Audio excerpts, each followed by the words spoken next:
Although I've spent much of the morning preparing a lot of food, today's episode is not going to be one of my actual cooking shows.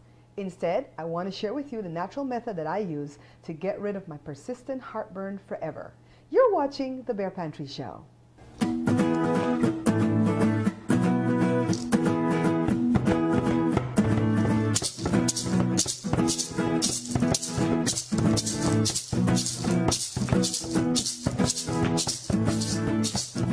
I used to suffer horribly with heartburn, acid reflux, or gastro-esophageal reflux disease. For 12 years, from 1991 through 2008, it seems like I would get no relief, especially towards the end when it was just getting worse. At first, I did all the over-the-counter drugs that the doctors advised me to take, and then eventually I graduated to the prescription stuff, like all those purple pills. And I also avoided the offending foods, the so-called offending foods, but to no avail. It finally got to a point where my symptoms were so bad that I decided that it would be beneficial for me to go research exactly what GERD, or heartburn, or acid reflux was, what caused it, and how I could get rid of it. So exactly what is heartburn? Not what causes it, but what is it? It's the process by which the food and the acid that's in your stomach gets backed up into the esophagus. Now let me try to describe really briefly exactly how our digestive system works.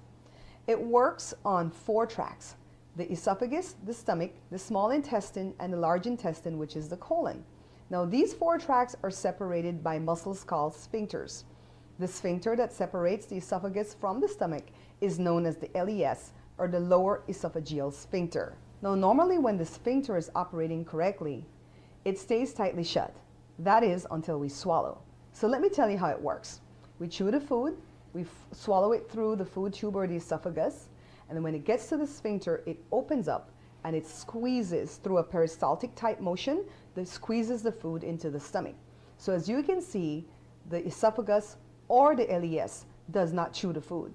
We have to literally chew the food.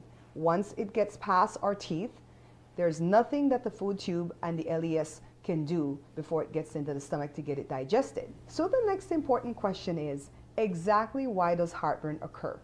Now I know that there's a lot of answers to this question, but the one that I subscribe to is the fact that we damage somehow our esophagus and the lower esophageal sphincter, and then they cease functioning properly. For those of you suffering with heartburn, have you ever noticed that sometimes the food burns while it's going down rather than 20 minutes after you've eaten?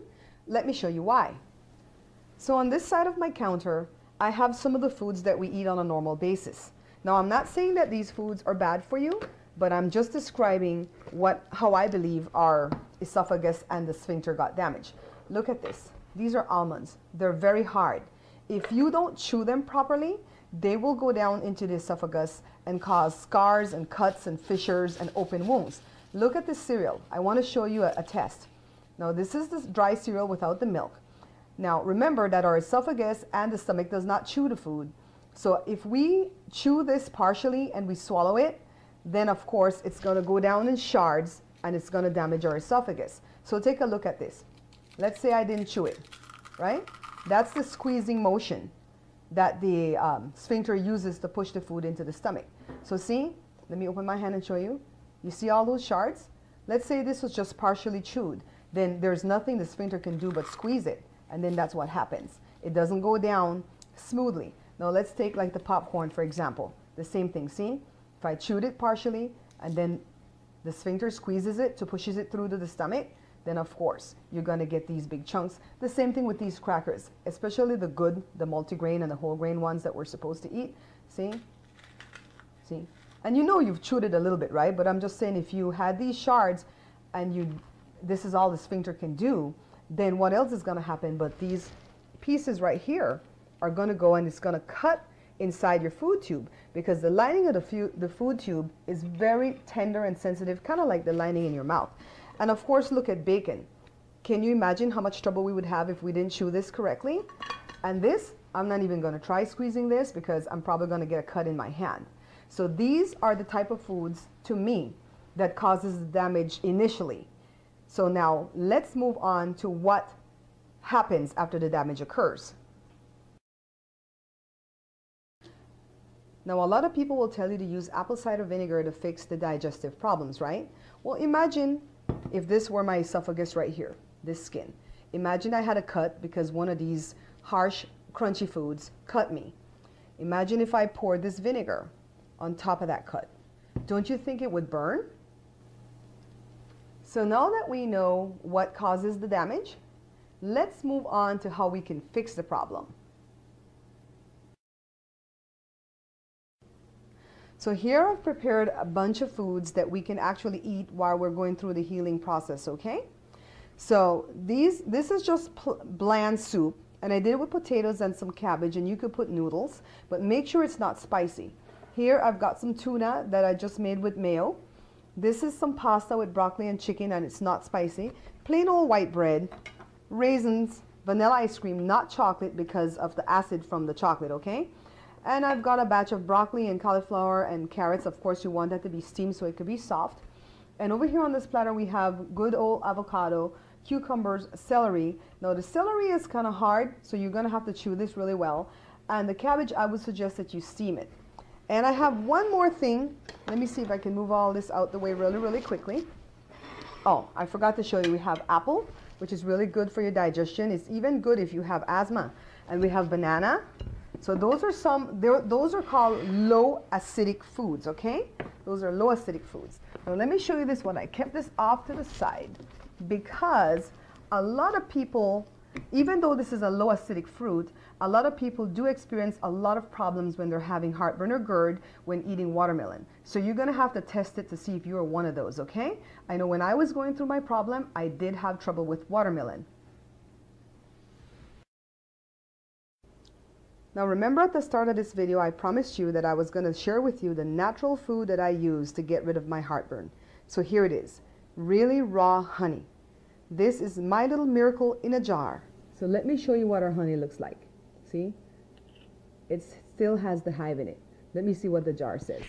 It says contains the pollen and the honeycomb. So this is actually unpasteurized honey, and this is the one we need in order to heal our esophagus and our LES. So let's recap really quickly. When we don't chew our food well, and it goes down in big chunks and shards, we damage our esophagus, and so we have open wounds that needs to be healed. Likewise, when it passes through the LES, that becomes damaged because the food is not masticated properly. And so when that becomes damaged, it stays in a partially open position, and so that allows the acid from your stomach to splash back up into your esophagus. So what we want to do is fix the problem. And let me share with you how I fixed my problem back in 2003 by taking 3 simple steps. The first step was I started to take time to eat my food, and I chewed it properly. The second step, I bought the really raw honey and took 1 teaspoon in the morning and 1 teaspoon at night for 5 days. During those 5 days, I made sure that I ate only bland, non-spicy, non-acidic, non-crunchy type foods, like the stuff that I showed you on this side of the counter. I avoided the stuff that was on this side of the counter, the crunchy, spicy, acidic type foods, but only for 5 days. After the 5 days, I was well. I healed completely, and I was able to digest all my foods from that point to now. This is 2012. So from 2003 to 2012, I have not been on any medications for heartburn or acid reflux disease, and I've been able to digest all my foods. Now I know that you, my viewers, are picking up my book, and I'm really grateful for it. And so I put this little bit of information on page 103 in my book. But I decided it was time to make this video because I've noticed that a lot of people around me lately have been complaining about heartburn and acid reflux disease. And so I decided I wanted to do my little part in sharing the little bit of knowledge that I have. Now let me give you my disclaimer. I am not a doctor, I am not a nurse, I am not in the medical field. If you're going to try anything new, you may want to consult with your doctor first, especially for people who are diabetics. Perhaps you are not able to process honey the way regular people who are not diabetics can process honey. So perhaps you will have to change the honey to aloe vera. Again, please consult your physician because I am not a doctor. I thank you so much for watching the show. And I hope this blesses you. And until I see you guys again, take care.